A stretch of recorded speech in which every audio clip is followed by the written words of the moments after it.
One of the most complicated parts of this whole process was putting Paris on stage. We wanted to find a unified colour that we would put the entire show in. Even if you've never been to Paris, you have a sense of that city from film and photography. Just the colour of that city, that slightly honey-coloured stone. We settled on kind of the chic French grey, which is a very nice colour to sort of mix the brighter colours of the show into, and also a good palette to be able to project upon. We spent a lot of time looking through photographs of Paris from right after the war and during the war. Chris works in a very detailed way, and so he sent out a document that listed a lot of things about what time of day things were happening and where he felt things were happening.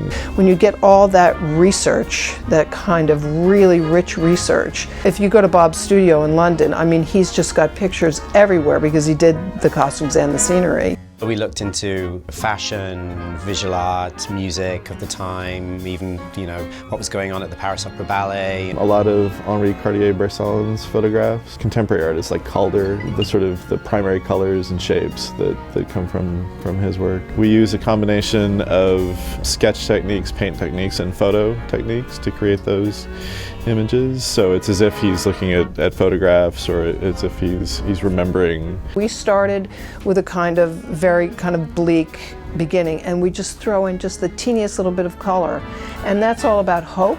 The idea that runs through the whole show, light emerging from darkness, sort of color sort of seeping back in. These were just the beginnings of the ballet costumes. These are some sketches I did early on. The ballet costumes evolved, and these were very, very abstract to begin with, based on paintings by Mondrian. But I was very attracted to the fact that the American flag and the French flag have the same colours. But a lot of the time I'm just dressing people in everyday clothes, There are fantasy sequences, but most of the time these are just normal people going about their daily lives, wearing clothes like you and I do. The dance, the ballet element of the show, informed the way the show looks visually, in that everything has to be cleared away and then suddenly assembled very quickly again. And the dancers and the actors do the job a lot of the time that stagehands would be doing.